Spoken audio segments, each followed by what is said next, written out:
اگر قوموں میں نہ ہو تو قومیں غلطی کرتی ہیں. جذباتی ذہن ہمیشہ غلط فیصلے کرتا ہے. پہلے نیا نیا کیمرہ آیا تو فتوے آئے کیمرے سے فوٹو نکالنا حرام ہے. ٹی وی آیا کہ گھروں میں ٹی وی رکھنا حرام ہے. وی سی آر آئی کا وی سی آر خریدنا حرام ہے. اور ایسے جذباتی مومن تھے دکانیں توڑ دی, وی سی آریں توڑ دی بیچارے لوگوں کی کہ یہ بھی حرام ہے یہ بھی حرام ہے. سنیما بنا, ضیاء الحق کا زمانہ آیا, سارے سنیما گھر اس نے کیا کر دیے, توڑ دیے کہ یہ شیطان کے گھر ہیں. کسی نے توجہ نہیں دی کہ بھائی ٹیکنالوجی ختم کرنے سے یا ٹیکنالوجی سے دین کو کوئی خطرہ نہیں. اب زمانہ گزرتا گیا, اب سب سے بڑے کیمرے بھی مولویوں کے پاس ہیں, بڑی بڑی ٹی ویوں پہ اسکرینوں پہ, رمضان میں بھی سامنے مولوی بیٹھا ہوا ہے. ہاں, فضل الرحمان سے کسی نے کہا مولانا آپ کا فتویٰ تھا فوٹو نکالنا حرام ہے. بڑا چالاک اس نے بھی ایسا جواب دیا کہ ابھی اس میں تھوڑا فکر کرنا پڑے گا زمانے کے حساب سے.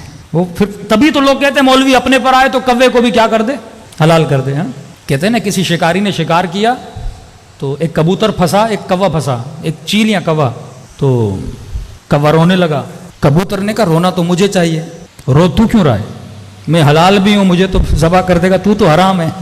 کہ تجھے نہیں پتا جس نے شکار کیا وہ مولوی ہے, تیرے اوپر شاید رحم آ جائے چھوڑ دے لیکن مولوی مجھے نہیں چھوڑے گا, وہ کہیں نہ کہیں سے کوئی روایت نکال کے حلال کر کے مجھے کھا لے گا.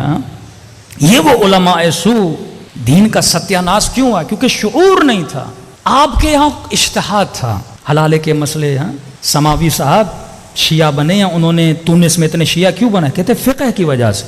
فقہ اہل بیت ایک زندہ فقہ ہے, وہ اپنے زمانے کے حساب سے آسانیاں پیدا کرتی ہے, فتوے دیتی ہے. وہاں پہ قدماء کا ذہن تھا کہ دودھ کا قطرہ بھی پی لیا تو بہن ہو گئی بھائی ہو گیا, بڑی عورت نے بھی پی لیا تو وہ بھی بہن ہو گئی بھائی ہو گیا. نکاح ٹوٹ جاتے تھے, طلاق کے مسئلے, 3 طلاق کا مسئلہ. آپ کی فقہ سیار تھی, یعنی زندہ فقہ تھی. مردہ مجتہد کو کبھی شیعہ اس کی تقلید نہیں کرتا. زندہ مجتہد زندہ ہے, زمانے کو دیکھ رہا ہے, مسائل کو دیکھ رہا ہے. خمینی صاحب نے فتویٰ دیا اپنے زمانے میں, آج زمانہ بدل چکا ہے, اس حساب سے فتویٰ ہوگا. ہم تو اقلیت میں تھے نا, اکثریت گناہ ہماری طرف نہیں ہے. اکثریت جو عالم اسلام پہ مسلمان حاکم تھے, کیمرے کے خلاف فتویٰ دیا, سنیما کے خلاف فتویٰ دیا, ٹی وی کے خلاف فتویٰ دیا. لہٰذا کیا ہوا, اس میدان میں ہم سارے پیچھے رہ گئے. نہ کوئی پکا مسلمان ڈائریکٹر بنا, نہ کوئی پکا مسلمان رائٹر بنا, نہ کوئی مسلمان ایکٹر بنا. اب کہنے لگے ہم رسول خدا کی مووی بناتے ہیں, دا میسنجر, رسول خدا کی مووی.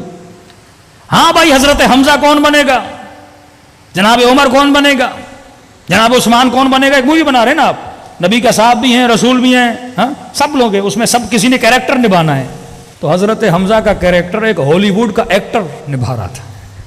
فلم اسلام کی بنا رہے ہیں لیکن سپاہی دشمن کے لے رہے ہیں, کیونکہ ہم نے اس انڈسٹری میں کام ہی نہیں کیا. آج بھی اگر کوئی اسلام کی آپ مووی بنانا چاہو, اس فیلڈ میں اتقیاء متقین صلحاء ہے ہی نہیں. ہم نے تو کہا ایکٹنگ حرام ہے. بھئی ایکٹنگ کیوں حرام ہے؟ اگر آپ ایک اچھے ڈرامے کے لیے ایکٹ کر رہے ہو تو حرام کیوں ہے؟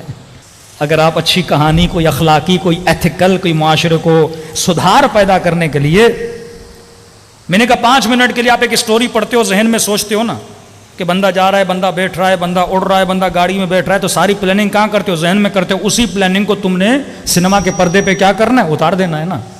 اچھے خیال, اچھی اسٹوریز کو. تو یہ میدان ہم نے خالی چھوڑا. اور اس وقت ہماری مائیں بہنیں ڈراموں پر, ہمارے بچے ڈراموں پر. پہلے تو 20 قسطیں 40 قسطیں, اب تو اتنی سیریز نکل گئی کہ بندے کی شاید عمر ختم ہو جائے, سیریز ختم نہ ہو.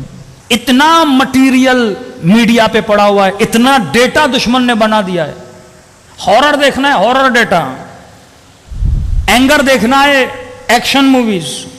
گندگی دیکھنی ہے, گندگی والی موویز. کیا دیکھنا ہے آپ نے؟ اس نے پلیٹ میں ہر شے رکھی ہے آپ کے جوان کے لیے, آپ کی نسلوں کے لیے. اب سوال یہ ہے, یہ سنیما کب بنتا ہے, انڈسٹریز کب بنتی ہیں؟ جب آپ کے پاس حکومت ہو. آج حکومتوں کی توجہ کہیں اور ہے, فلم انڈسٹری پہ نہیں ہے, ڈرامہ انڈسٹری پہ نہیں ہے, تو بڑی آسانی سے معاشرے میں انتشار پھیل رہا ہے نا, بے حیائی پھیل رہی ہے. خمینی صاحب کا نظریہ یہ تھا, جب تک حکومت اسلامی نہیں ہوتی سنیما اسلامی نہیں ہوتا. جب تک حکومت اسلامی نہیں ہوتی میڈیا اسلامی نہیں ہوتا. کیونکہ جب آپ کے پاس حکومت ہوتی ہے, ٹولز ہوتے ہیں, ابزار ہوتے ہیں, بجٹ ہوتا ہے, آپ پورے معاملے کو, پورے معاشرے کو سدھار سکتے ہو نا. جب تک چیزیں آپ کے پاس نہیں ہوں گی. لیکن اب کیونکہ سوشل میڈیا ہے, انڈیویجولی بھی لوگ کام کر سکتے ہیں. اہل سنت اس پہ بڑا اچھا کام کر رہے ہیں, بریلوی حضرات. بچوں کے لیے کارٹونز بنا رہے ہیں، اچھے اچھے کام کر رہے ہیں، آپ لوگ بھی کر سکتے ہو، نوجوان اس فیلڈ میں جا سکتے ہیں، کوئی ڈائریکٹر بنے، کوئی رائٹر بنے۔ اب کسی نے امام علی کا کوئی قصہ رائٹ کروانا ہے، کسی نے اخلاق پر، صبر پر، یہی جو 75 لشکر امام جعفر صادق بتا رہے ہیں، ایک ایک لشکر پہ ایک ایک سیریز بن سکتی ہے قصوں کی صورت میں۔ 1 گھنٹہ میں مجلس پڑھوں وہ آسان ہے، یا آپ کا بچہ 20 منٹ 4 منٹ 7 منٹ ڈیلی ایک کارٹون دیکھ کے، ایک مووی دیکھ کے، ایک اسٹوری دیکھ کے اس کا ذہن میں اثر زیادہ ہوتا ہے۔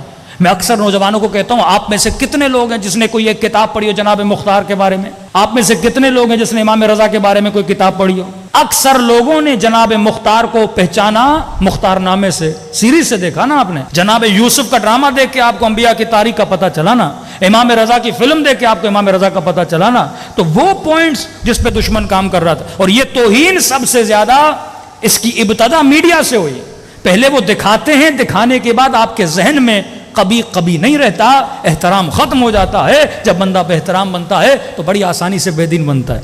اکثر ہمارے وہ لوگ جو ویسٹرن ورلڈ میں ٹرانسفر ہو گئے ہیں، ان کے بچے وہاں رہ رہے ہیں، بڑی آسانی سے ان کے بچے دین کے مخالف بن جاتے ہیں۔ کیوں؟ کیونکہ وہاں دین کا اتنا ادب نہیں ہے، والدین کا اتنا ادب نہیں ہے، ماں کا اتنا احترام نہیں ہے۔ تو یہ بھی اللہ کا شکر ہے کہ پاکستان میں ہو، اس سوسائٹی میں ہو، مجلس امام حسین میں آئے ہو، اور یہاں ہمیں ادب کا درس دیا جاتا ہے۔ صلوات پڑھے محمد و آل محمد۔